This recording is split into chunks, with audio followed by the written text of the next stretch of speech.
Amém, queridos? Glória a Deus.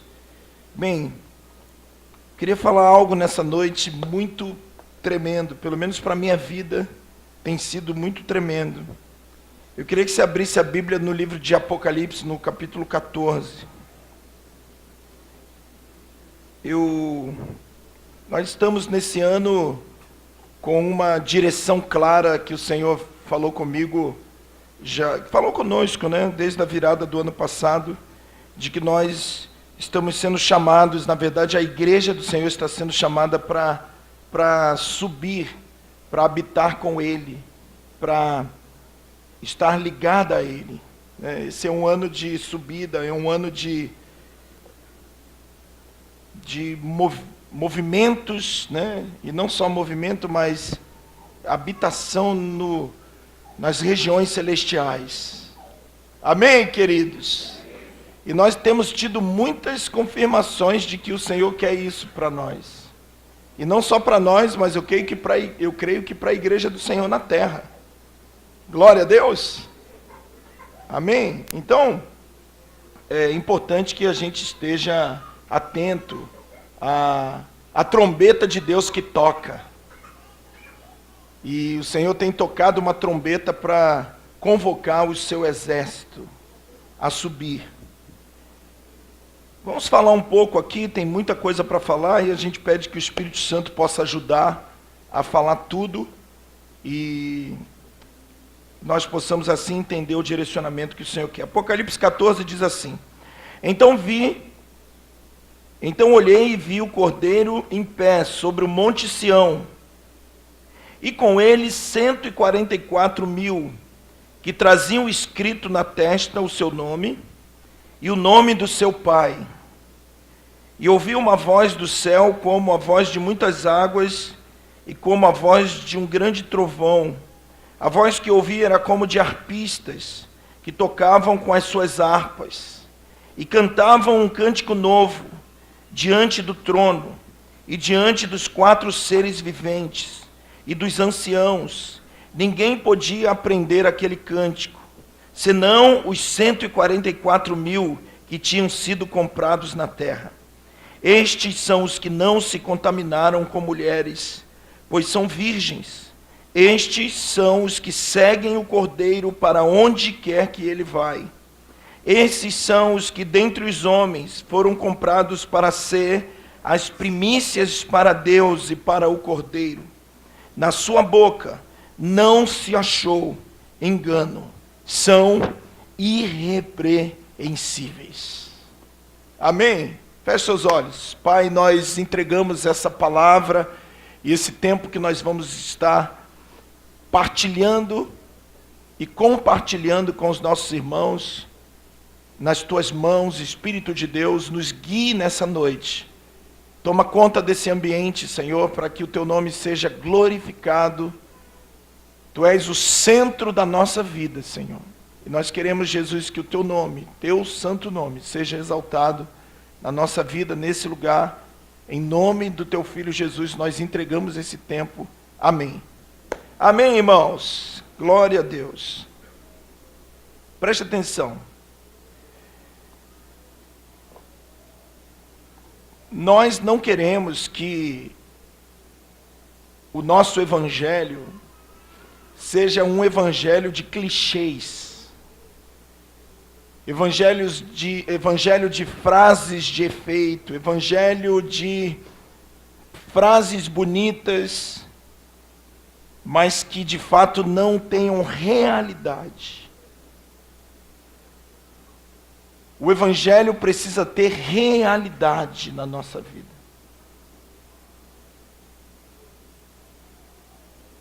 Eu penso que tem chegado a hora, irmãos, de nós entendermos o que de fato o Senhor tem falado conosco como igreja. Porque senão nós corremos o risco de estarmos aqui todos os domingos, todas as terças-feiras, levantando as nossas mãos, adorando, se emocionando, e não entendermos o que de fato o Senhor está falando para a igreja nesses últimos dias. O meu desejo como ministro do Senhor estabelecido, segundo Efésios capítulo 4, versículo 11 em diante, como um cooperador na edificação da igreja, a fim de que essa igreja chegue à maturidade. Conforme diz 2 Coríntios capítulo 11, Paulo diz: me suporte um pouco mais na minha insensatez, mas eu sou alguém que tenho chorado para que vocês sejam apresentados ao Senhor como uma virgem pura, imaculada. O Senhor está voltando e o Senhor quer uma virgem pura. E essa virgem pura, não se engane, não haverá concessões, não haverá um nível baixo de avaliação, não. Essa virgem pura, essa mulher, essa igreja que está sendo trabalhada, há pelo menos 2000 anos, está sendo preparada para o encontro com o Senhor. Aleluia! Nós precisamos estar preparados para nos encontrar com o Senhor. Romanos capítulo 13, versículo 11 diz que já é hora de despertarmos do sono, porque conhecendo o tempo, e a Bíblia diz muito clara que a igreja pelo menos a verdadeira igreja é uma igreja que conhece o tempo.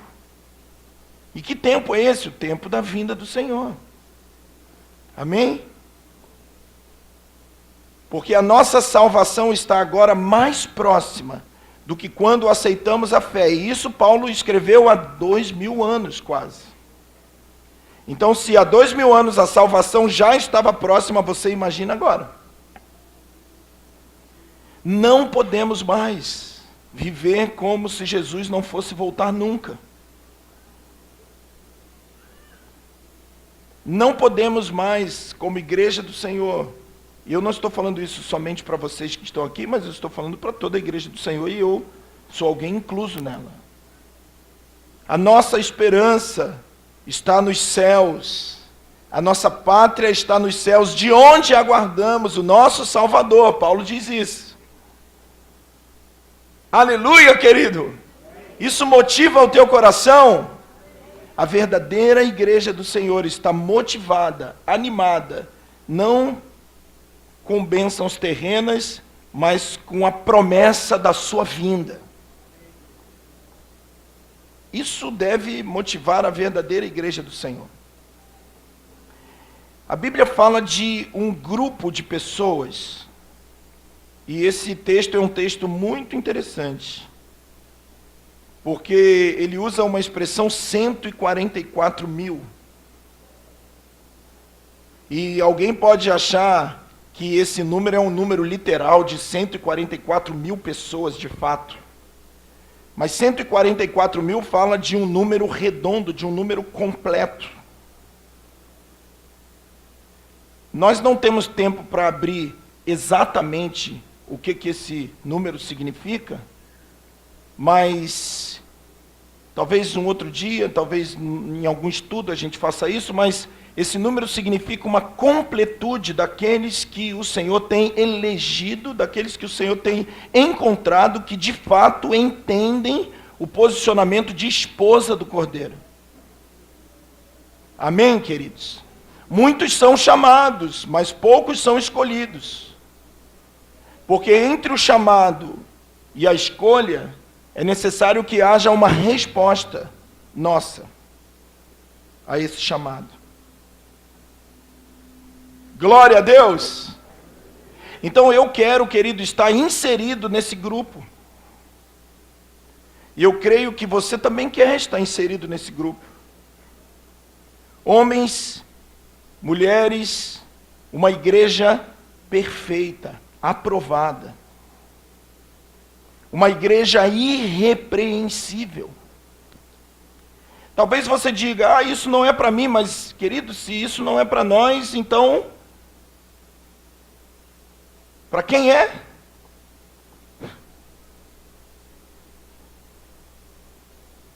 se Efésios capítulo 5 diz que o Senhor está chamando a igreja e purificando-a com a lavagem da água pela palavra, a fim de apresentá-la, a igreja, a si mesmo, Jesus, como uma igreja pura, sem mancha e sem mácula, irrepreensível. Você realmente deseja isso, querido? Você deseja ser a esposa do Cordeiro?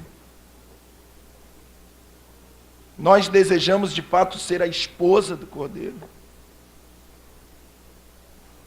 A Bíblia fala de uma viagem em Gênesis 24, onde Abraão envia Eliezer para buscar uma esposa, Rebeca, para o seu filho Isaque. No versículo 53, o Eliezer enche não só Rebeca de presentes, mas enche também o Labão e a sua mãe. Então todos naquela casa ganharam presentes, todos receberam a visita do Espírito Santo, porque o Eliezer ali é uma figura do Espírito Santo. E quando chegou a hora de voltar para o pai, quando o Espírito Santo chega a hora dele dizer, chegou a hora de eu voltar, eu já cumpri a minha missão. E o engraçado é que ele diz que a minha missão teve êxito, no versículo 56. E aí no versículo 57, o Labão diz, fique pelo menos mais 10 dias aqui, porque muitos de nós, infelizmente, adoramos receber os presentes de Deus, desde que não precisemos sair dos nossos lugares.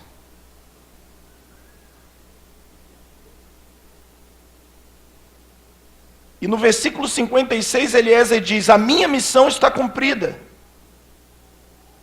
Eu já escolhi a esposa, eu já chamei a esposa, eu já visitei a esposa, e agora eu quero ir embora.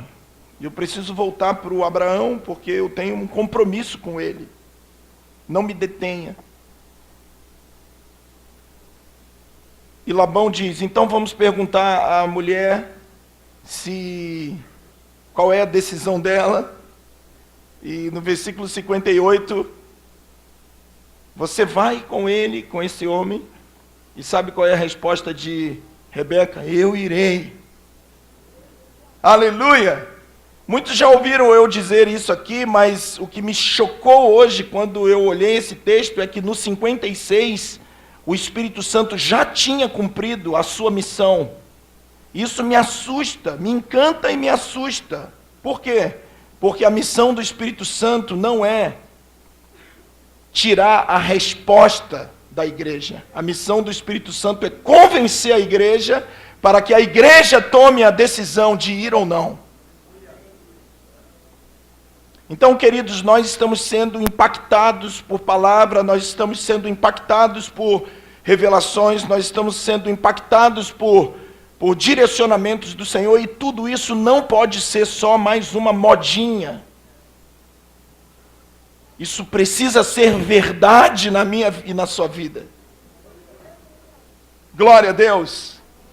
Nós precisamos tomar de fato a decisão, diante de tudo que o Espírito Santo tem feito, de ir em direção a Cristo. Aleluia. Porque o casamento está chegando. Já temos um compromisso, já somos, de fato, desposados, mas ainda não se consumou o casamento. Mas já não somos uma mulher que estamos entre escolher um marido ou outro. Já temos o nosso marido é Cristo. Agora, ansiamos pela consumação desse casamento.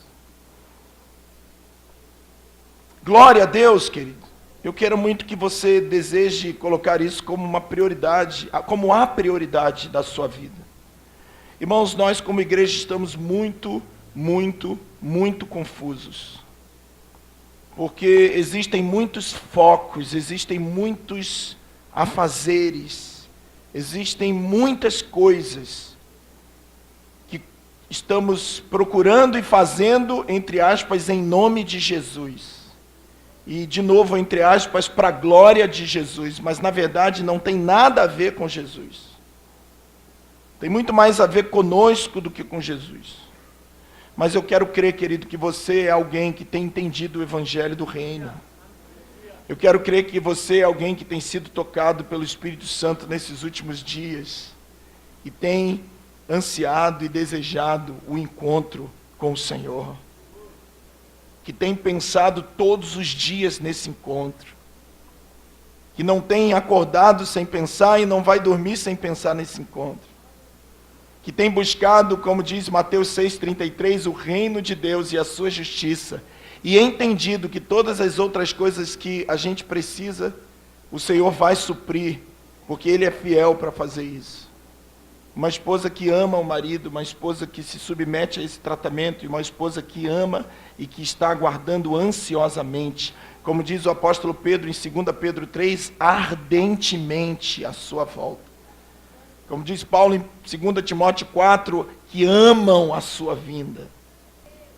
Então, existe um povo que o Senhor chama de os remidos, no Monte Sião. Mas que monte é esse, irmãos? Afinal de contas, o que é esse lugar, ou quando é que nós vamos a esse lugar? Eu queria ler alguns textos com você hoje aqui, para que a própria palavra pudesse estar explicando-nos, né? Que lugar é esse? Que lugar é esse, minha irmã? Amém? Será que esse lugar é um lugar futuro, é um lugar presente? Será que nós ainda vamos chegar, ou será que nós já chegamos? O fato é que esses 144 mil são homens que seguem o Cordeiro para onde ele vai. Aonde o Cordeiro vai, eles estão lá. Nas suas testas está escrito o nome do seu Senhor e o nome do seu Pai. Aleluia! Não é achado engano algum nas suas bocas. Que povo lindo e tremendo. Amém?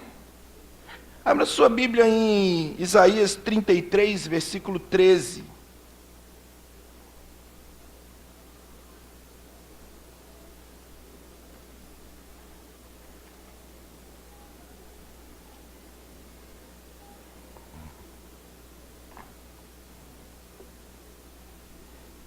Ouvi vós que estáis longe, o que tenho feito, e vós, os que estáis perto, conhecei o meu poder. Os pecadores de Sião se assombram e o tremor surpreende os hipócritas. Quem dentre nós habitará com o fogo consumidor? Quem dentre nós habitará com as labaredas eternas? O que anda em justiça e fala com retidão, o que arremessa para longe de si o ganho de opressões, e sacode das suas mãos todo suborno, o que tapa os seus ouvidos para não ouvir falar de sangue, o que fecha os olhos para não ver o mal. Este habitará nas alturas, e as fortalezas das rochas serão o seu alto refúgio. O seu pão lhe será dado, e as suas águas serão certas. Os teus olhos verão o rei na sua formosura, e verão a terra que está longe.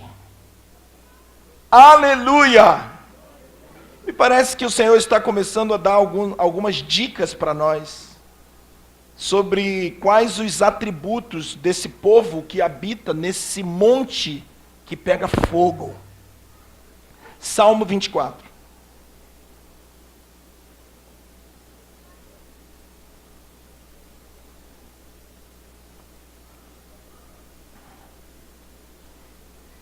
Do Senhor é a terra e a sua plenitude, o mundo e todos os que nele habitam.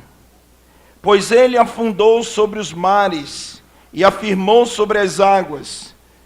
E nós vamos ver agora uma pergunta muito parecida com a pergunta que Isaías fez, ou melhor, que o próprio Senhor fez através da boca do profeta Isaías. Quem subirá ao monte do Senhor? Quem estará no seu lugar santo?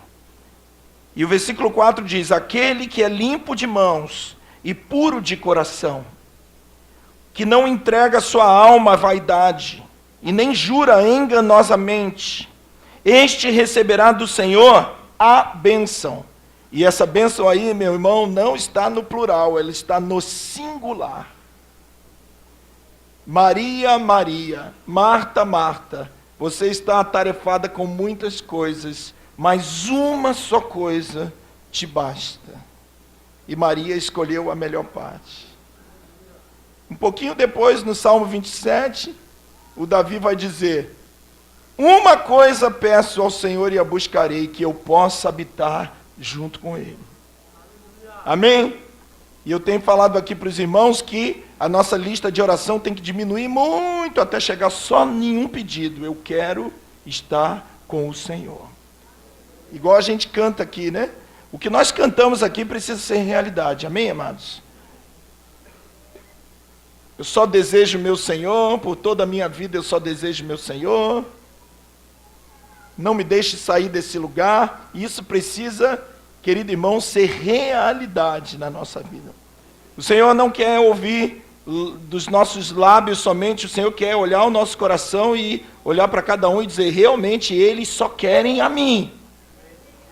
Então esses que habitam nesse lugar receberão a bênção, e não as bênçãos, mas a bênção, e a justiça do Deus da sua salvação.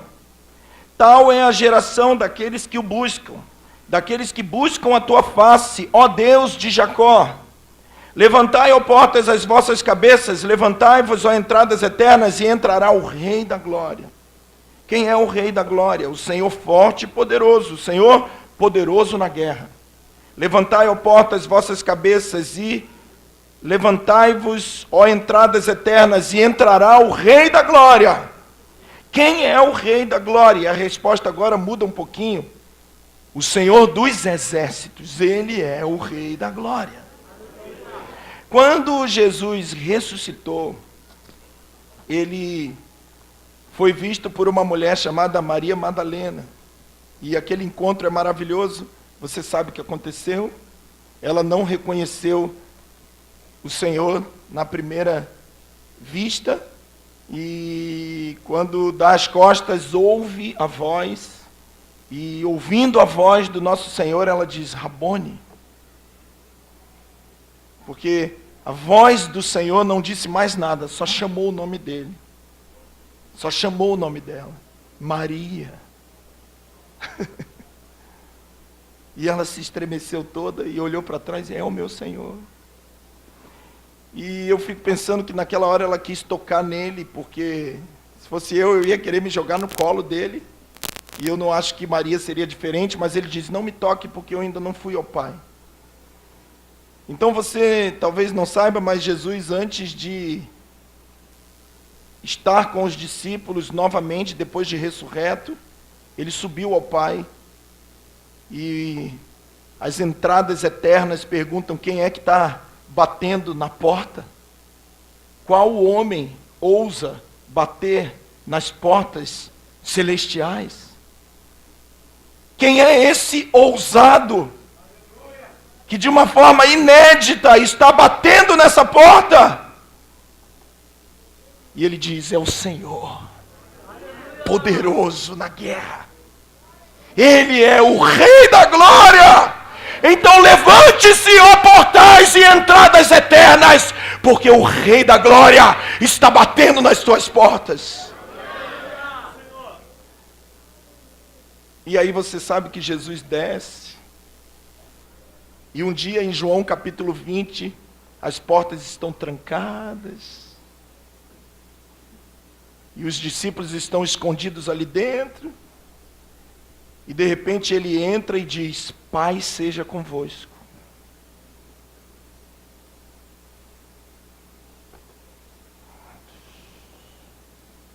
As paredes não conseguiram deter o mestre. Porque agora já não é o carpinteiro, filho de Maria e José, agora é o Rei da Glória, que está acima da física, da matemática, da geografia ou de tudo que você possa imaginar. E esse Rei da Glória desce e diz: Pai seja convosco. E faz assim, ó. E soprou-lhes o Espírito. E pela primeira vez, depois de Adão, um homem de carne e osso volta a receber o sopro de Deus. Faltava Tomé, e 8 dias depois ele entra, e a Bíblia diz que as portas estavam fechadas novamente. E repetindo tudo aquilo, ele entra e diz: Pai seja convosco. E Tomé fica olhando para ele e ele fala: Tomé, toca aqui, Tomé. Não é um espírito que está falando com você, porque espírito não tem aqui, ó. Espírito não tem osso. Espírito não tem corpo. Toca aqui, Tomé. Eu acho que nessa hora o Tomé deve ter tremido. E aí ele vem devagarzinho e quando ele toca, ele cai aos seus pés. E diz: Senhor Deus e Rei meu. E aí o Senhor diz: agora vocês vão ficar em Jerusalém, até que do alto eu envie o Espírito Santo. E vocês não vão mais ter só o Espírito Santo, vocês agora vão ser cheios do Espírito Santo. Amém? E isso iria acontecer 50 dias depois da ressurreição. Mas 10 dias antes desses 50 dias, completados 40 dias em que Jesus andou, comeu, ensinou, com homens normais como eu e você, de carne e osso, o Rei da Glória andou nessa terra, com corpo de glória, durante 40 dias. E levou eles para o Monte das Oliveiras, mais particularmente no lado de Betânia, e disse: agora eu preciso ir. E de repente a lei da gravidade, ele está acima da gravidade, ele está acima da ciência. Ele coloca todas essas coisas debaixo dos pés dele. E ele começa a subir e diz: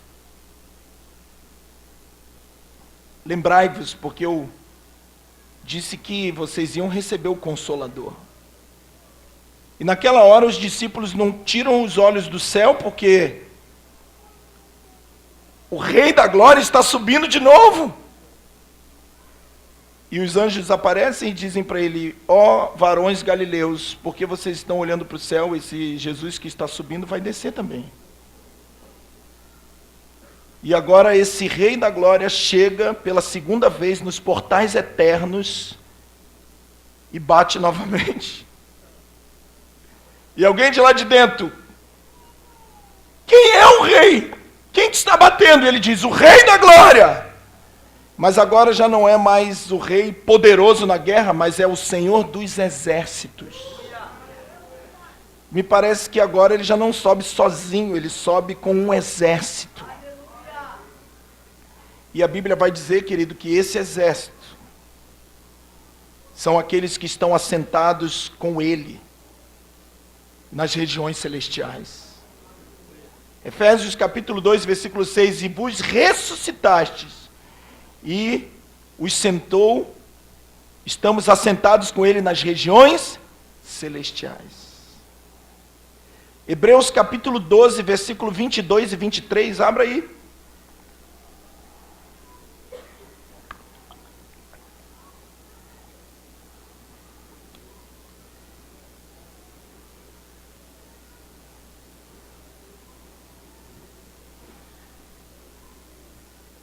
esse versículo vai nos provar que essa não é uma realidade futura, mas é uma realidade presente, ou pelo menos o caminho já está aberto para que eu e você participemos dessa realidade.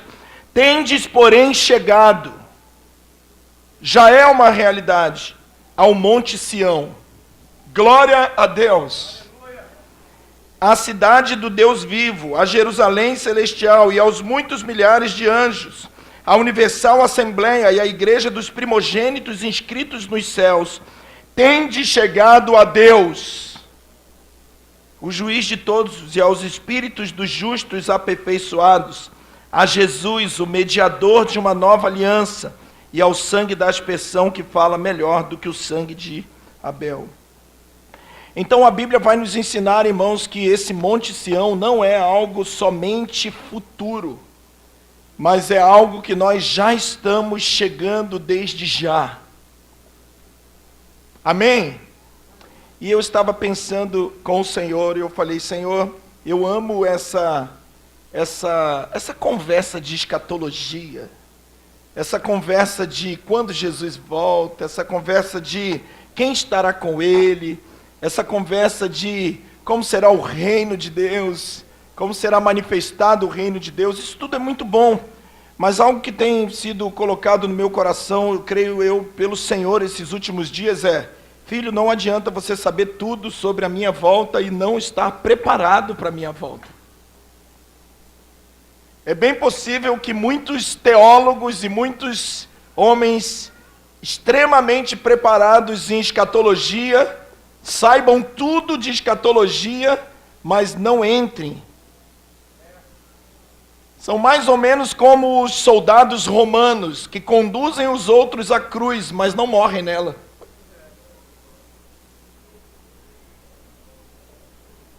Sabem tudo sobre a cruz, mas não morrem nela.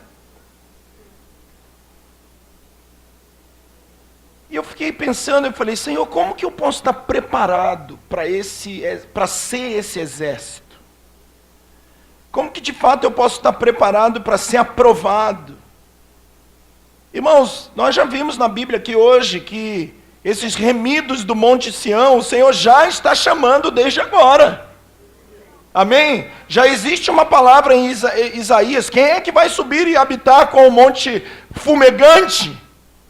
E essa palavra é mais ou menos a mesma que houve em Êxodo, quando o povo teve medo e disse, vai você, Moisés, aí você traz a bênção para nós. Mas o plano original, você bem sabe, que era chamar todos para ver o Senhor. Então hoje ainda continua a mesma coisa, o Senhor está chamando toda a igreja para ver e para habitar nesse lugar. Amém? Então não existe dois Montes Sião, irmão. Se o Sião do Apocalipse diz que há remidos lá, que cantam um cântico que ninguém conhece, aleluia! É por isso que às vezes você canta algumas coisas que o teu irmão do lado não entende. E não adianta explicar, ele não está no mesmo lugar que você.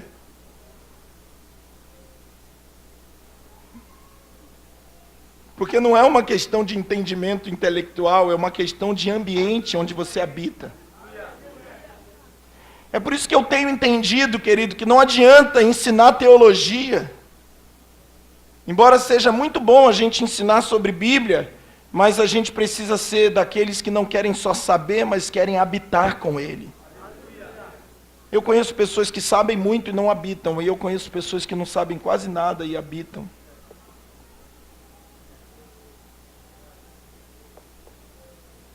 Esse cântico que ninguém conhece, só os que cantam. Ô, meu irmão, que vontade de chorar agora aqui, você não sabe. Essas coisas que você vai para o quarto e diz, Senhor, eu estou ficando doido. Revela para alguém também, para eu ter com quem conversar. E aí você vai para os seus amigos e fala, quero falar disso. Não estou entendendo nada que você está falando. Quanto mais você sobe ao monte, menos gente fica. Tinha um monte embaixo, no meio só 70 anciãos, Arão e os 2 filhos, mais o Ur. E em cima só Moisés e o Josué, o intrometido. aquele que andava com Moisés aonde ele ia. E esses são os que andam com Jesus aonde ele vai. Aonde você está indo, Moisés? Eu quero ir junto. Porque a Bíblia não chamou Josué para ir. Chamou Moisés. Mas Josué são aqueles que têm sede do Senhor. Eu não quero saber se você não me chamou. Se você está indo, eu quero ir atrás. E no cume do monte está lá o Josué com Moisés. Aleluia. Aleluia! E que cântico eles cantam. Você sabia que também no Velho Testamento tem um cântico de Moisés também? Depois você estuda isso. Por que que existe um cântico de Moisés que eles cantam e que vai aparecer lá no Apocalipse? E aqui também estão cantando um cântico que ninguém conhece. Quantos estão entendendo o que eu estou dizendo? Querido, maturidade e viver com Deus é algo que não é para todos, e você precisa entender que se você escolher isso, você vai perder amizades. Você precisa entender que se você escolher isso, muitos não vão querer andar com você. Você precisa entender que se você escolher isso, alguns vão dizer, você está ficando chato, velho, fanático, mas você diz, eu quero o meu Senhor. Não se pode agradar a Deus e ao mundo.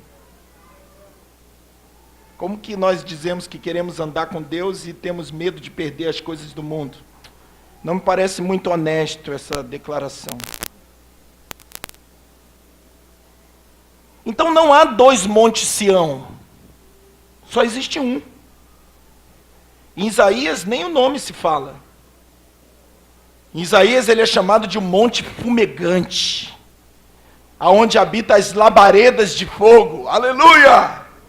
No Salmo 24, ele é chamado do monte, quem subirá ao monte santo do Senhor? Em Hebreus, ele é chamado de Nova Jerusalém. Já chegaste ao monte Sião. E ele diz que isso já é uma realidade, não é futuro. E eu penso que tem já algumas pessoas, desde que a igreja foi implantada, que já estão respondendo ao Senhor. E já estão dizendo, eu vou, Senhor, eu vou, Senhor, eu vou.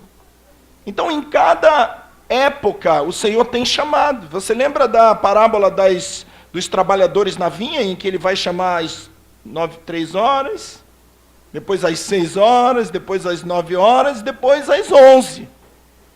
E eu penso, querido, que nós não temos que entender que Deus começou a chamar nessa geração. Não, ele já vem chamando há muito tempo. Eu vejo um Abraão em Hebreus 11, 8, 9, 10, dizendo, ou pelo menos o autor de Hebreus falando dele, o Abraão viu a cidade. E por isso habitou em tendas com seu filho Isaque e Jacó, porque entendeu que a pátria dele era muito maior do que a herança terrena. Existe um monte Sião, querido, que está muito além de tudo que você possa imaginar. E eu vou te dizer mais, o olho não viu, o ouvido não ouviu, e não penetrou em coração de homem algum, mas Deus revelou para aqueles que o amam, porque o Espírito de Deus penetra todas as coisas. Já existem pessoas que amam o Senhor, que já têm tocado nesse monte Sião. É desse monte Sião que vem a igreja, que vem a esposa na volta dele. E eu preciso explicar isso para você. Mas não vai adiantar nada a gente conhecer tudo e não entender por que de fato, o que de fato nós precisamos para que nós estejamos aptos a estar lá. Amém? Olhe para mim aqui, querido. Se você não deseja o Monte Sião, não precise prestar atenção. Não preste.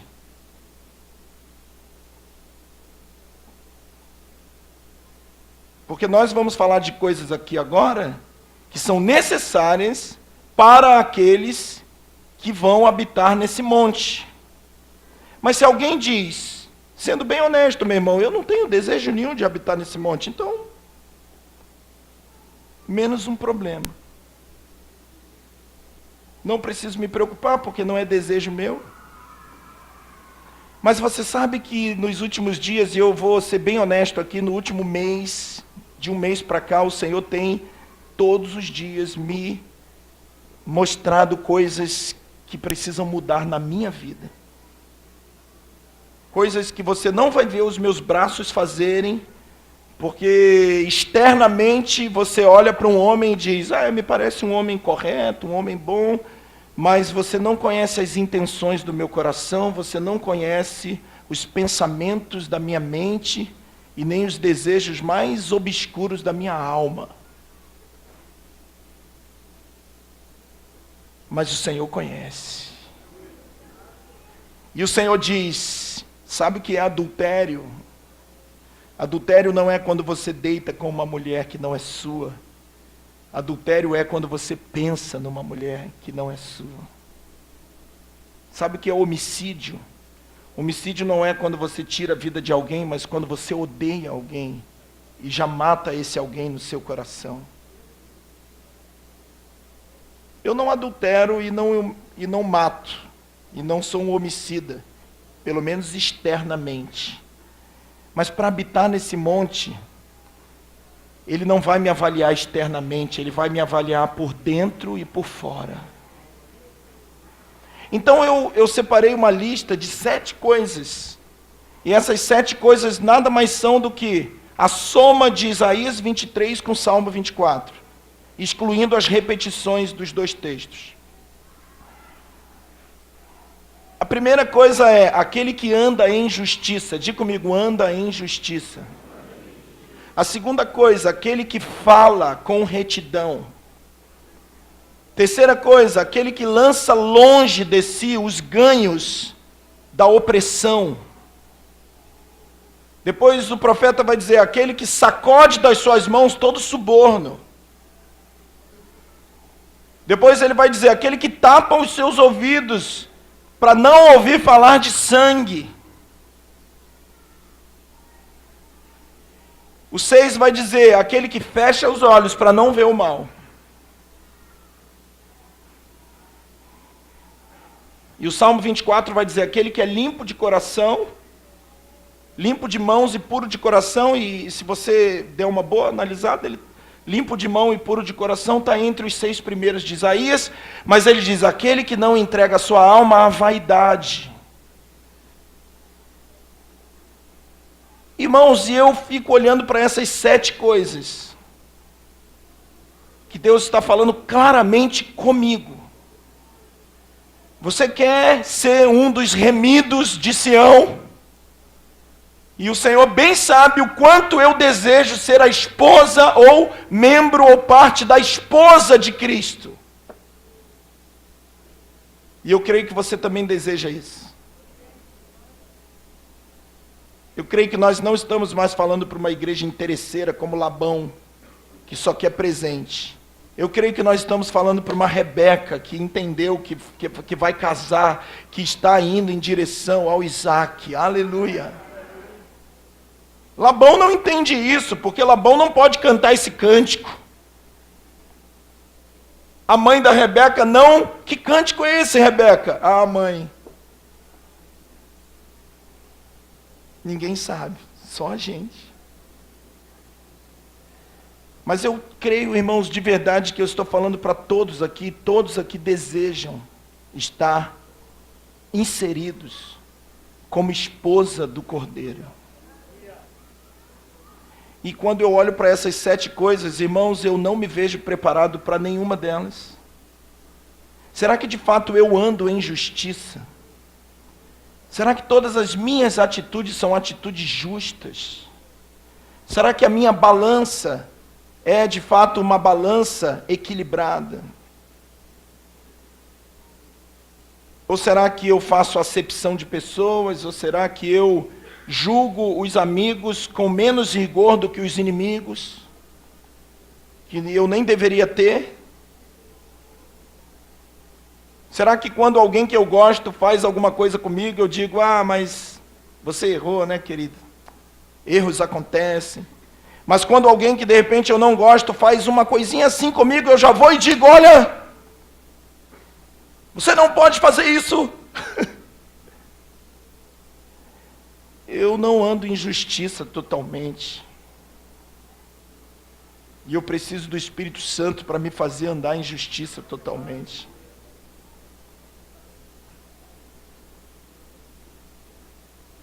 As minhas atitudes podem ser justas, mas nem todos os pensamentos do meu coração são justos.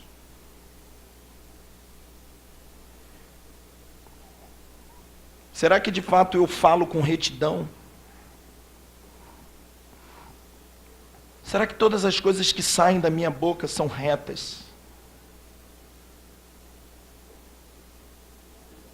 Ou será que ainda existem coisas que eu falo que são torpes? Ou será que eu ainda tenho prazer em ficar na roda de escarnecedores?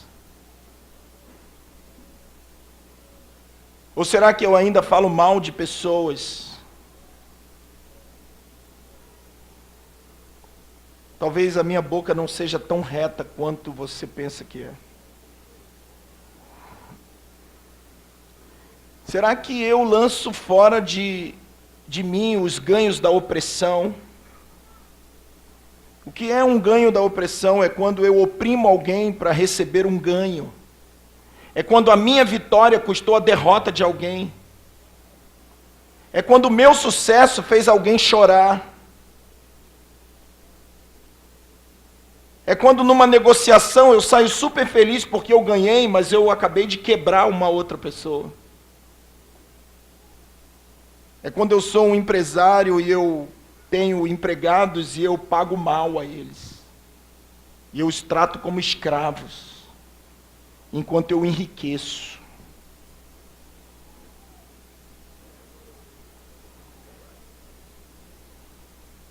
E eu fico olhando o quanto de ganho que nós temos, irmãos, que fez alguém chorar e sofrer.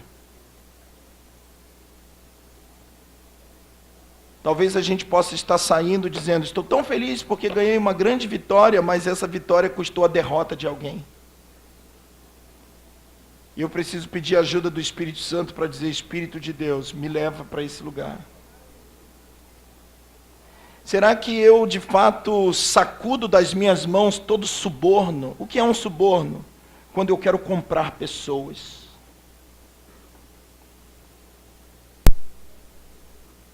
Ou quando eu me vendo para pessoas. E alguém pode levantar aqui e dizer: eu não mexo com isso, pastor, será? Quando nós damos atenção para alguém que sabemos que vamos receber algo em troca.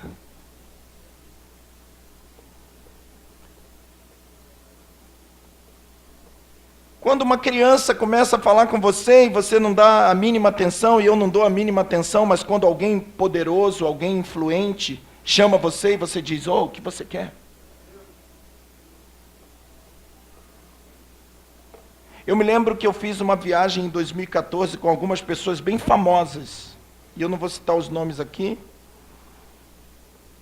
E tinha um homem muito famoso no Brasil, e tudo que ele falava, existia pelo menos umas 5 pessoas em volta deles dizendo: uau! Uau! Se ele falasse assim: aquela borboleta é azul, sabe o que essas 5 pessoas falavam em volta dele? Uau! E eu comecei a pensar, eu disse: essas pessoas não são sinceras. Elas estão querendo estar perto de alguém famoso porque provavelmente elas querem ter um pouquinho dessa fama também. E se eu... E você sabe o quanto eu sou famoso, né, irmão? Falasse alguma coisa, por mais linda que fosse, eu não ouvia um uau. E eu tentei falar umas 2 coisas e ninguém falou uau. E naquele dia o Senhor falou comigo: você está vendo, filho, como que é a vida? E eu fico pensando o quanto de nós são assim também, irmão. O quanto eu sou assim. O quantos de pastores dizem: olham para o empresário e dizem para ele: Deus tem uma palavra para você. Existem profetas que só profetizam para empresários. Parece que Deus só revela coisas para empresários. Então agora nós vamos fazer a segunda-feira da reunião dos empresários. E a viúva levanta e fala: pastor, quando é a reunião da segunda-feira das viúvas? Não, não tem. A viúva mistura aí no meio. E o menino que sem pai, sem mãe, levanta a mão lá atrás e diz: pastor, quando é a reunião dos órfãos dessa igreja? Não, aqui a gente só faz para empresários. E eu fico pensando, que amor você tem pelos empresários? Ou será pelo dinheiro dos empresários? Eu não quero ser assim, irmãos. E o Senhor tem falado comigo, mas você precisa tratar a viúva da igreja, a velhinha da igreja que não tem nada para te oferecer, igual o cara que te leva para comer pizza todo domingo. Digamos que existisse esse cara aqui. Mas eu já deixo a dica aí, né, irmão? Vai que toca em alguém. Estou liberado aí. Tá? Mas aí, de repente, você começa a ser alguém que me chama, que me dá algum tipo de benefício, e que conserta o meu carro, e que me dá uma carona, e eu começo a te ver com olhos diferentes, e digo: talvez o pecado dele não seja tão pecado como o pecado dele. E alguém diz: mas pastor, os dois adulteraram. Mas você não conhece a fundo. Um nós vamos mandar para o inferno, o outro eu acho que tem jeito. E alguém pergunta: mas pastor, esse que tem jeito talvez não seja aquele que conserta o teu carro? Não, isso é uma coincidência. Eu sou um homem justo, eu não aceito subornos. Será? Será que todas as nossas amizades são verdadeiras? Ou são interesseiras? Será que você e eu só nos cercamos de pessoas que falam o que nós queremos ouvir? Porque isso também é um tipo de suborno. Sabe, irmãos, eu fico olhando e digo: talvez na minha mão ainda exista suborno. Talvez não, com certeza ainda há suborno. O outro é o que tapa os ouvidos para não ouvir falar de sangue. Alguém diz: olha, pastor, sabe aquela fofoca que você viu a gente lá? Eu não falei nada, eu só estava ouvindo.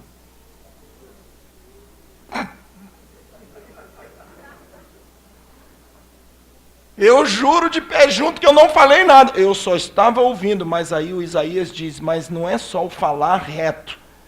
Eu não quero que você nem ouça falar. Falar de sangue. Tem pessoas, queridos, que gostam de tragédias. Hoje não tem mais telefone, né? Vou falar do Zap Zap. Pega o Zap Zap e diga: sabe o que aconteceu? E pronto. Mas o Isaías diz: olha, aqueles que habitam nesse lugar não podem gostar de ouvir falar de sangue. E eu fico pensando, irmãos, quantas vezes eu gosto de ouvir falar de sangue. Talvez eu goste de ouvir falar do sangue dos outros, porque o sangue do outro me faz, de alguma forma, ser superior àquele que está sangrando, uma vez que eu não estou sangrando. Mas o Isaías diz: olha, para habitar nesse lugar, você não pode gostar de ouvir falar de sangue. E eu vou ter que ir de novo ao Espírito Santo, dizendo: Senhor, retira esse gosto de sangue. Porque para Davi ele diz: você não vai fazer a minha casa porque as suas mãos estão sujas de sangue. Mas Isaías diz que para habitar no monte, não é só a mão que não pode estar suja de sangue, mas é que eu e você não temos que gostar de ouvir falar de sangue. Sabe, irmãos, existem pessoas que gostam de ouvir a derrota dos outros. Enquanto a Bíblia diz: alegrai-vos com os que se alegram, e chorai com os que choram.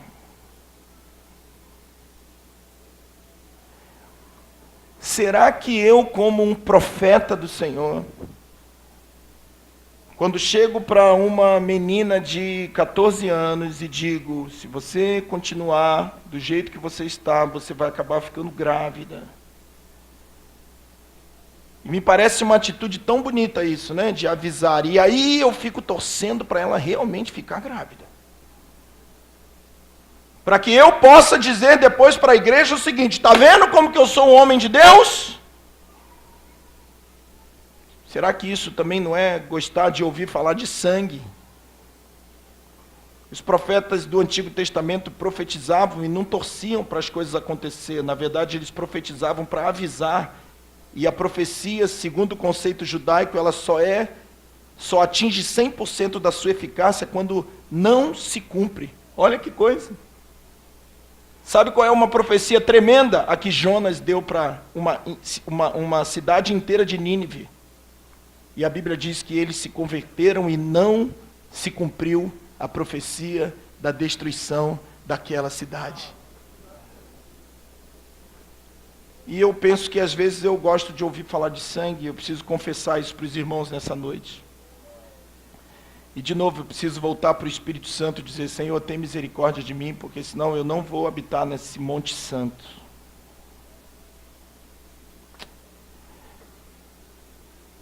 Aquele que fecha os olhos para não ver o mal. Mas quando eu olho o Facebook e vejo 2 assaltantes que entraram numa casa lotérica e foram surpreendidos por um PM que estava à paisana e tirou uma pistola da sua cintura e deu os 2 tiros na cabeça do assaltante, no fundo eu fico feliz. E digo, bandido bom é bandido morto.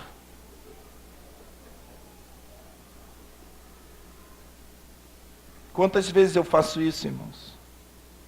Não sei você, mas eu estou confessando os meus pecados nesse domingo à noite.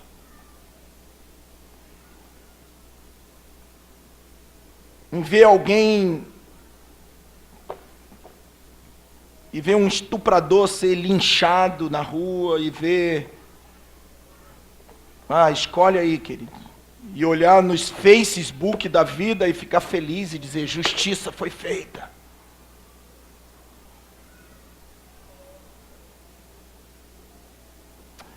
Eu acho que os meus olhos gostam de ver o mal às vezes. Vocês ainda me querem como pastor dessa igreja?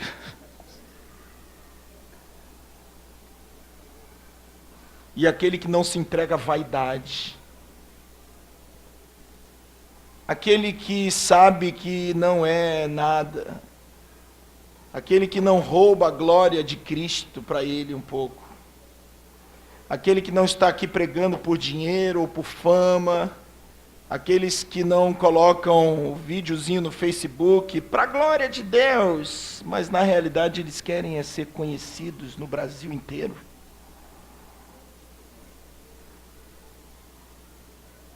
E eles colocam hashtag para a glória de Deus. Mas o meu Deus sonda o mais profundo do coração do homem. Ele sabe o que é para a glória de Deus e o que é para a minha glória. Ele sabe as motivações que me estão fazendo pregar hoje para você essa palavra.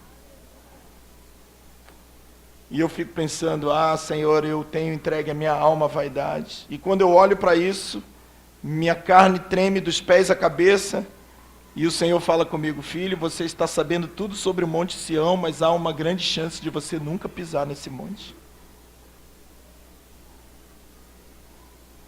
Eu quero pisar nesse monte. Eu quero cantar esse cântico. Aleluia.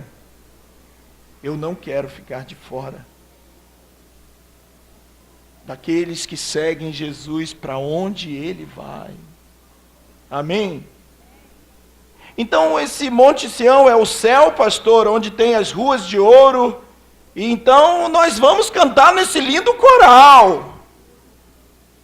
Sempre me disseram que tem um coral no céu. Não, esse monte não é o céu.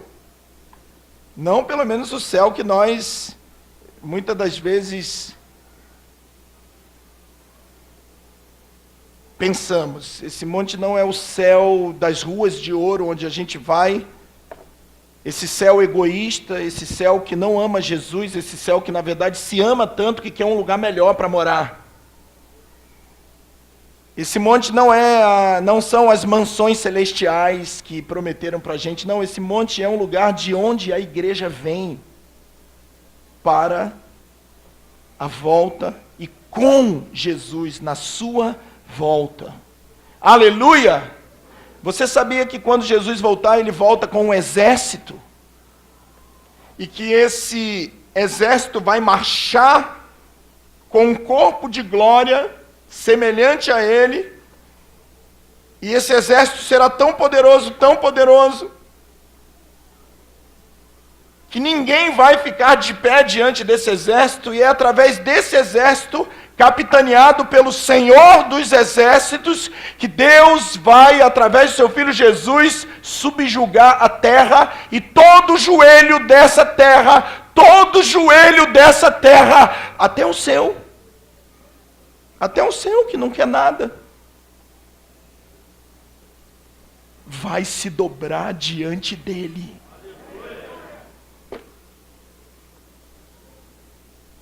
Abra sua Bíblia, querido, em 1 Tessalonicenses 4, versículo 13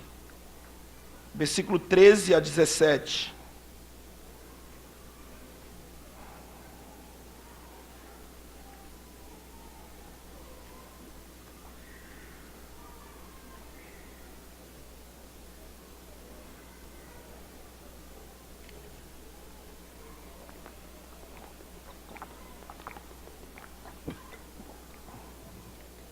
Eu não quero, porém, irmãos, que sejais ignorantes acerca dos que já dormem, para que não vos entristeçais como os demais, que não têm esperança. Cremos que Jesus morreu e ressurgiu, assim também cremos que Deus tornará a trazer com ele todos os que dormem em Jesus.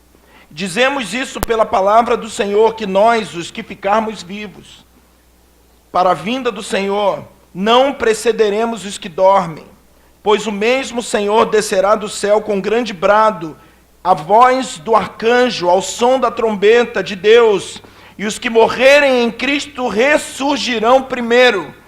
Depois nós, os que ficarmos vivos, seremos arrebatados com ele nas nuvens para o encontro do Senhor nos ares, e assim estaremos para sempre com o Senhor. No momento, ao grande brado da voz do arcanjo, ao som de uma trombeta poderosa, Jesus voltará, ressuscitará os mortos, aqueles que estão vivos serão transformados, e esse grupo de gente semelhante a ele se encontrará com o Senhor. Aleluia! É isso que a Bíblia diz.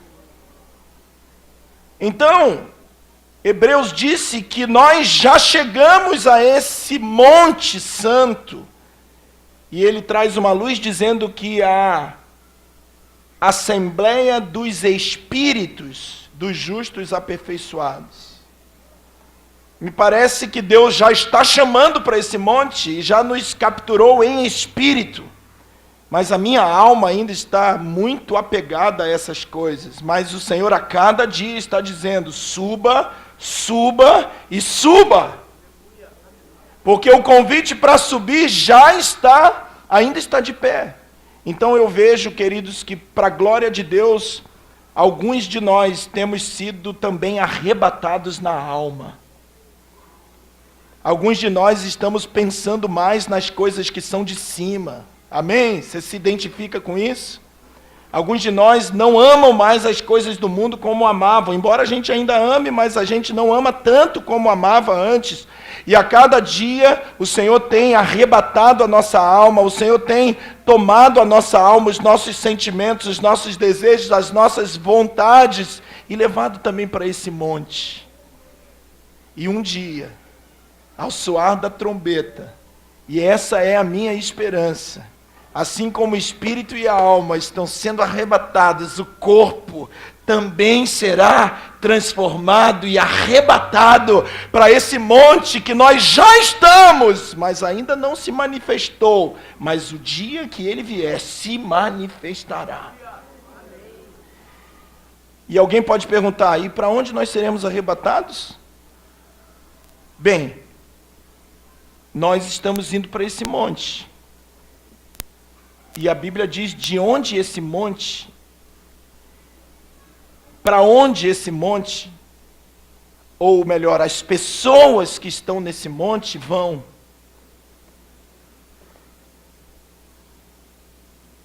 Apocalipse capítulo 19, versículos 7 e 8, e eu quero terminar agora, mais 5 minutos.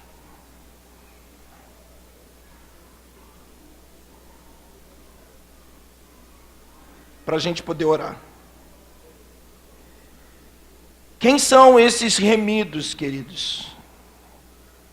Diga comigo, esses remidos são a esposa do Cordeiro. Regozijemo-nos, versículo 7, capítulo 19, versículo 7, regozijemo-nos e exultemo-nos e demo-lhes glória, pois são chegadas as bodas do Cordeiro e a sua noiva já se aprontou. Foi-lhe dado que se vestisse de linho fino, resplandecente, puro, e linho fino são os atos de justiça dos santos. Como a noiva se veste com os atos de justiça dos santos. Amém? Versículo 11. Vi o céu aberto, e apareceu um cavalo branco, e o seu cavaleiro se chama Fiel e Verdadeiro. Ele julga e peleja com justiça. Os seus olhos eram como chama de fogo, e sobre a sua cabeça havia muitos diademas, e ele tinha um nome escrito, que ninguém sabia senão ele mesmo. Estava vestido com um manto salpicado de sangue, aleluia! E o nome pelo qual se chama é o Verbo de Deus. Versículo 14. Seguiam-no os exércitos que estão no céu, em cavalos brancos e vestidos de linho fino, branco e puro. Da sua boca saiu uma espada afiada para ferir com ela as nações. Ele as regerá com vara de ferro. Ele mesmo é o que pisa o lagar do vinho do furor e da ira do Deus Todo-Poderoso. No manto sobre a sua coxa, um nome escrito: Rei dos Reis e Senhor dos Senhores. Aleluia! A noiva está vestida com linho fino. E 6 versículos depois, o João vai dizer que ele vê um exército vindo com ele, também vestido de linho fino. Quem que você acha que é esse exército? Esse exército que volta com ele, querido, é o mesmo que tem atendido o chamado para subir agora com ele. Aqueles que têm recebido o chamado e têm atendido o chamado para subir com ele, voltarão com ele para essa guerra. Amém? Você vai ver isso, volte 2 páginas, Judas 14, versículo 14. Concernente a estes, profetizou Enoque, o 7º depois de Adão: vede, o Senhor vem com milhares dos seus santos. Zacarias capítulo 14, versículo 1 a 5.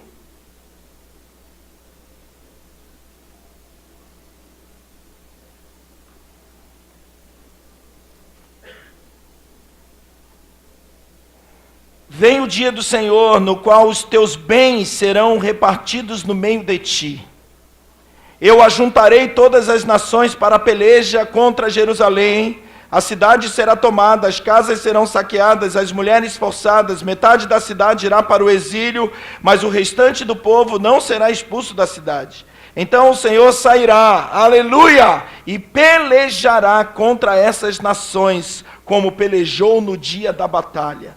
Naquele dia, naquele dia, o Senhor, o nosso Senhor, estarão os seus pés sobre o Monte das Oliveiras, o mesmo monte que ele subiu, ele vai descer, e se cumprirá literalmente a palavra daqueles dois anjos, varões galileus, por que vocês estão olhando para cima? Esse Jesus que subiu, vai descer, aleluia!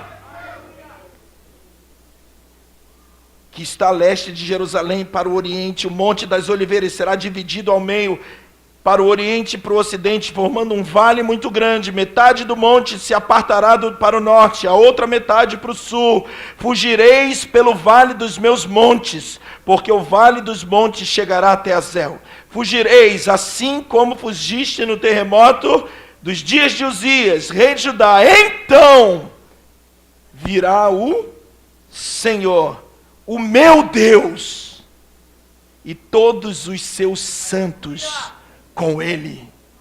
Sabe quem são esses santos que voltam com o Senhor?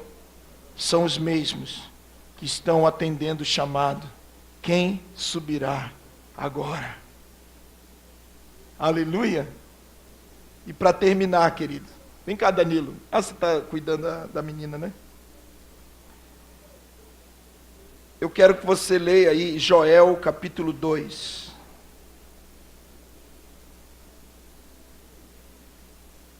E eu queria que você prestasse bem atenção nisso para a gente terminar. Amém, amado? Glória a Deus. Feliz de poder falar isso para você, irmão. Mais feliz ainda de entender o que o Senhor está dizendo e o que o Senhor está requerendo de nós. Quando eu coloco os olhos nesse texto, eu fico tremendo. E eu queria que você estivesse lendo cada versículo desse para a gente encerrar essa palavra aqui. Amém? Glória a Deus. Quem subirá ao monte santo do Senhor? Quem dentre vós habitará no meio das labaredas de fogo? Quem está disposto a atender esse chamado? O nível da conversa de Jesus com a igreja nesses últimos dias subiu, irmão. Talvez você fale, que conversa mais ou menos, mas é assim mesmo. No começo ele começa falando de pão e peixe, depois ele começa a falar, tem que comer da minha carne, beber do meu sangue. Eu sou o pão vivo que desceu do céu. E é nessa hora que o nível da conversa sobe, que a grande maioria vai embora, até discípulos vão. Duro esse discurso, quem poderá resistir? E Jesus olha e diz, vocês não querem ir juntos? E Pedro fala, não, Senhor, para onde eu irei? Só tu tens as palavras da vida eterna. Querido, olhe para mim que eu vou dizer uma coisa. Diante de Deus e em nome do Senhor, chegou a hora de Deus mudar o diálogo com a igreja. Nesses últimos dias o Senhor está falando sério e profundo com a igreja. A trombeta tocará e muitos não ouvirão. E você nesse texto vai descobrir porque muitos não vão ouvir a trombeta. Porque não são todos que vão ouvir a trombeta. Para ouvir a trombeta você precisa estar no lugar, porque essa trombeta, assim como esse cântico, só é cantado, essa trombeta só é ouvida por aqueles que estão nesse lugar. Alguém vai dizer, eu não estou entendendo nada, e outros vai dizer, eu estou entendendo tudo. E quem fala é exatamente a mesma pessoa, e a gente começa a pensar e dizer, e Paulo vai dizer, mas é que as coisas espirituais, elas se discernem espiritualmente. O carnal não consegue entender o que é do espírito. Em outras palavras, ele está dizendo, esse cântico não é cantado por todos. Nem todos sabem a letra desse cântico. Quantos querem saber a letra desse cântico, querido? Quantos querem cantar esse cântico? Eu quero cantar esse cântico. Eu quero cantar esse cântico, eu quero ter esse nome cravado na minha testa. Eu quero seguir o Cordeiro para onde ele vai. Eu quero ser como homens virgens que não tocaram, não se contaminaram, porque são puros, irrepreensíveis. Assim como Paulo diz, a noiva é pura, virgem, irrepreensível. Não entenda isso aqui literalmente, porque senão acho que não fica ninguém. Mas ele está dizendo daqueles que são a esposa do Cordeiro. Eu quero ouvir essa trombeta, irmão, tocar. Você olha para Tessalonicenses e você pensa que vai fazer e todo mundo vai ouvir. E todos da igreja vão ouvir. Não, essa trombeta não toca para todos os ouvidos. Você precisa estar no lugar especial para ouvir essa trombeta. Talvez você descubra hoje aqui algo que você não saiba, mas a grande maioria da igreja não ouvirá essa trombeta tocar. E por isso, porque não ouvem a trombeta tocar, não serão ressuscitados e não serão transformados. E por isso não serão arrebatados e não farão parte da noiva do Cordeiro. Por quê? Porque a trombeta tocou e eu não ouvi. Pastor, nunca ninguém me disse isso. Então vamos ler Joel capítulo 2.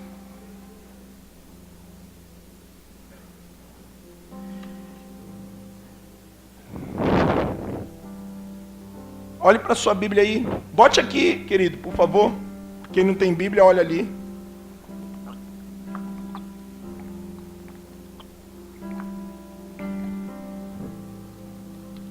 Tocai a trombeta e dai o alarme no meu monte. Olha para cá. Aonde que a trombeta toca? E se você não estiver em Sião, você não vai ouvir o toque da trombeta.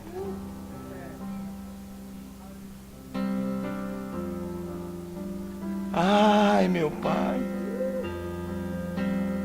Essa trombeta não toca na terra, essa trombeta toca no Monte Santo do Senhor.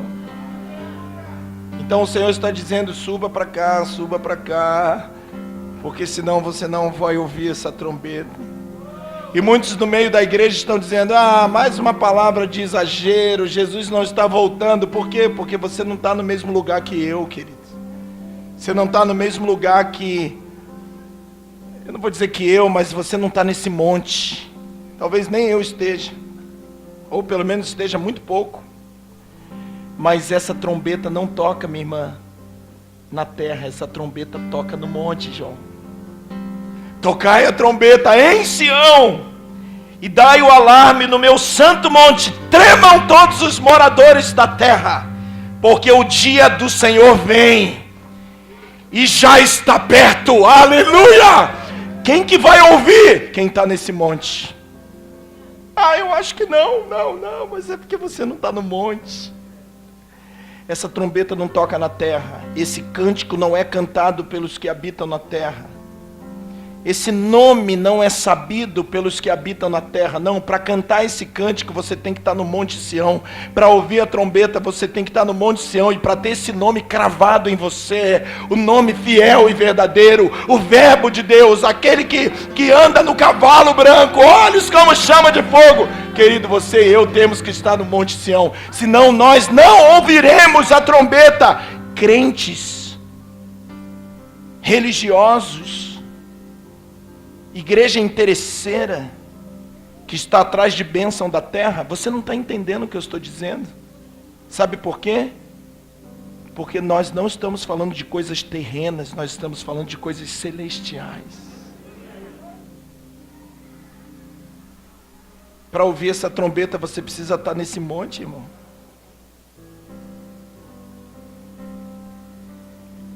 Dia de trevas e de escuridão, dia de nuvens e de trevas espessas, como a alva espalhada sobre os montes. Mas vem um povo grande e poderoso, oh meu Pai, qual desde o tempo antigo nunca houve. Quem são esses? Nem depois dele haverá, pelos anos adiante, de geração em geração. Vem uma nova geração, vem um novo povo. A quem nós comparamos esse povo? Não dá para comparar. Nunca houve um povo como esse. Diante dele, desse povo, um fogo consome. Atrás dele uma chama abrasa. Diante dele a terra é como o jardim do Éden, mas atrás dele um desolado deserto. Sim, nada lhe escapará. A sua aparência, oh meu Deus, é como a de cavalos. Correm como cavaleiros. Com o estrondo de carros sobre os cumes dos montes, eles vão saltando. Como o ruído da chama de fogo que consome o restolho, como um povo poderoso posto em ordem de combate. Quem é esse povo? Diante dele temem os povos, todos os rostos empalidecem, como valentes correm, como homens de guerra, sobem os muros. Vai cada um nos seus caminhos e não se desvia da fileira. Não empurra uns aos outros. Cada um marcha sempre em frente. Eles se arremetem contra lanças. Eles não se detêm. Porque lanças já não podem mais matar esse povo. Porque esse povo não tem o corpo terrestre. Esse povo é um corpo de glória. Oh, meu Pai. Eles vão tentar ficar com as lanças e a gente se arremete.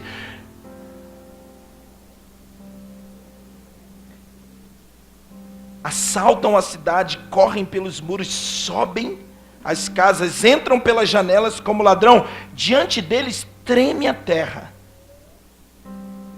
Presta atenção nisso, para você conhecer a glória da esposa do Cordeiro. E do Cordeiro, diante desse povo, os céus se abalam. Diante desse povo, o sol se enegrece. Diante desse povo, a lua se enegrece. Diante desse povo, as estrelas se retiram do seu esplendor. Romanos 8,19 se cumpre. A ardente expectativa da criação aguarda ansiosamente a manifestação dos filhos de Deus. Não, nós não estamos falando que o bairro do São Bento está aguardando a manifestação dos filhos de Deus. Nós não estamos falando que a cidade de Duque de Caxias, ou o estado do Rio, ou o Brasil, não. Nós estamos falando que o sol, que a lua, que as estrelas, que o ar, que o tempo, que a criação, que os peixes, que os animais, oh meu Deus, que tudo que você imagina aguarda a manifestação desse povo. Toda a criação aguarda. E diante desse povo, eles simplesmente perdem o seu brilho. Meu Pai do céu! O Senhor troveja diante do seu exército. Diante desse povo vem um exército.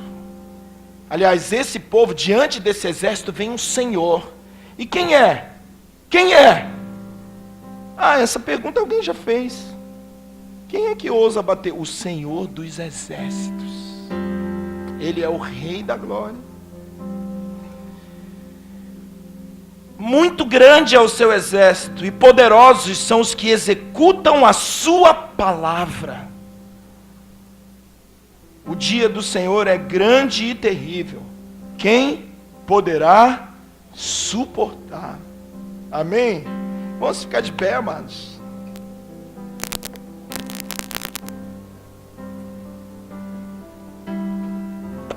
Sabe o que o Senhor está fazendo, queridos? O Senhor está nos arrebatando para Ele. Não, nós não fazemos parte daquela igreja que espera o arrebatamento no final. O arrebatamento no final é a transformação do nosso corpo. Mas quer saber de uma coisa? A subida para o Monte Sião já está acontecendo. Começou na cruz do Calvário, quando nós cremos naqueles sacrifícios, nossos espíritos foram arrebatados para Ele, foram tomados para Ele, dia após dia, através da Sua palavra em nós. A nossa alma, a nossa vida tem sido transformada e nós estamos a cada dia mais respondendo a essa importante pergunta: quem subirá? E nós estamos dizendo: eu quero subir. E o Senhor diz: para subir você precisa andar em justiça, falar em retidão. E aqueles que querem subir vão sair desse culto aqui e vão para dentro dos seus quartos chorar e vão dizer assim: ah, Senhor, me ajuda a andar em justiça. Senhor, eu confesso que eu não tenho andado em justiça. Senhor, eu confesso que da minha boca não tem saído só palavras retas.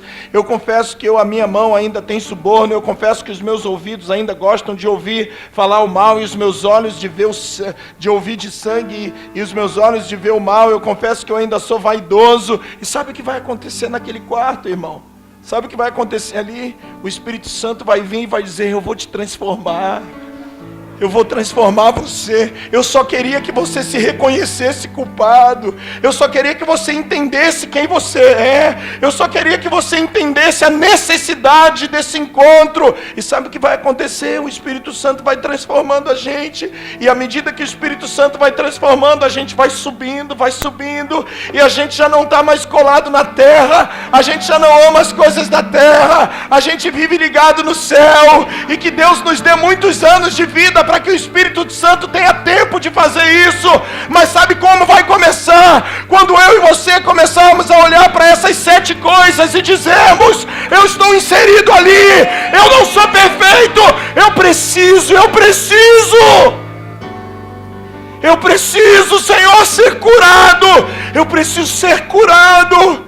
Não é o meu irmão do lado, não é aquele irmão que não veio ao culto, não é minha esposa, não são meus filhos, não é meu marido, sou eu, Senhor, sou eu. Os meus olhos viram o Rei, mas eu sou um homem de lábios impuros, eu habito no meio de um povo de impuros lábios. Eu vou morrer, Senhor. E Ele diz: calma, eu vou tocar nos teus lábios com brasa viva do altar, eu vou curar a tua enfermidade. E a nossa alma vai subindo.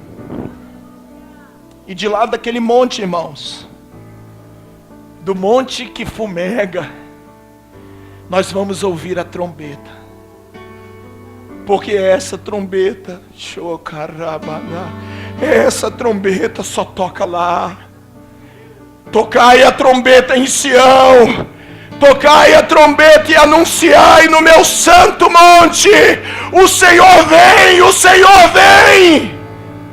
E eu estou já ouvindo isso, então é sinal de que nós já estamos tocando nesse monte. E se você já está ouvindo o rugido do leão, se você já está ouvindo o galopar dos cavalos, é um sinal de que você já está, pelo menos, tocando nesse monte. E daquele monte, o Senhor transformará os nossos corpos. Se mortos estivermos, seremos ressuscitados. Se vivos, como eu creio, estivermos, ouviremos o toque da trombeta e seremos transformados. E então, um povo, como eu comparo esse povo? Não pode comparar, nunca houve, nem nunca haverá. Estará se encontrando com Ele nos ares, e marchando em cavalos brancos, vestidos com vestes de linho fino, executando a justiça de Deus. Diante desse povo, o sol perde o seu brilho, e a lua se enegrece, as estrelas perdem o esplendor, as nações tremem. Esse povo se arremete contra lanças, porque esse povo é a esposa do Cordeiro. Esse povo é o exército, e o Senhor vai na frente desse exército. Executar o juízo e estabelecer o reino de Deus sobre essa terra. E vi novos céus e nova terra. E vi também a cidade santa, que descia do céu, ataviada como uma noiva para o seu noivo. Que o Senhor nos leve para lá. Não no futuro, num céu egoísta, que tem muito mais a ver com os nossos anseios do que por amor a Jesus. Não, esse céu eu não quero, porque esse céu não existe. Mas o meu céu, o céu que eu creio, é o mesmo céu que Jesus disse para Nicodemos, naquela noite, quando foi procurado por ele, com os pés firmados na terra. Ele disse para Nicodemos: ninguém subiu ao céu, senão o Filho do Homem que está no céu. O céu que eu anseio não é um céu futuro, como uma Disneylândia celestial, onde eu vou ficar lá tendo até a eternidade, sendo atendidos os meus anseios egoístas. E não, esse não é o céu que eu acredito, porque esse não é o céu da Bíblia. O céu que eu acredito é um céu que eu já estou indo a partir de hoje, de agora. Se você também acredita nesse céu, queridos, é bem capaz de eu e você sermos parte dessa noiva. Temos uma grande estrada para percorrer, que talvez comece hoje no nosso quarto. E quando é que vai terminar? Não sei. Eu estou pedindo a Deus para me dar uns 200 anos nessa terra. Porque é tanta coisa ruim, meu amigo, que precisa de muito tempo para consertar. Mas eu quero começar a pedir perdão. Eu quero começar a reconhecer de que eu não sou movido por escatologia, mas eu preciso ser movido por essa santidade. Amém, amados? Deixa eu terminar falando uma coisa para você. Existe um movimento no Brasil muito perigoso. No Brasil e no mundo. Vamos conquistar cidades, porque nós somos a igreja do reino de Deus. Porque Deus...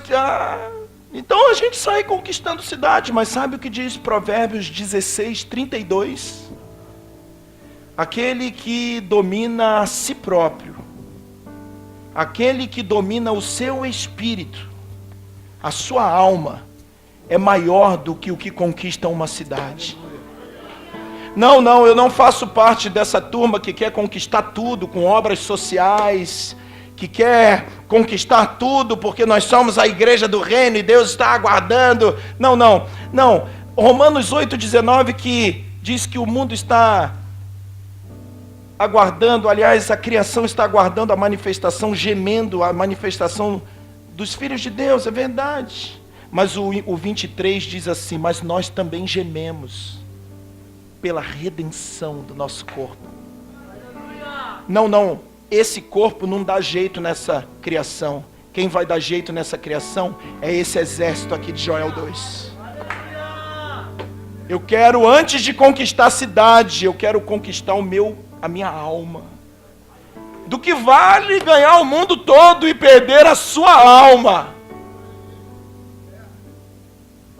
Do que vale conquistar a cidade toda para Jesus, mas ainda ser um vaidoso, ainda ser um arrogante, e tudo mais que você pode imaginar. Não, eu não quero conquistar essa cidade, eu quero conquistar essa cidade.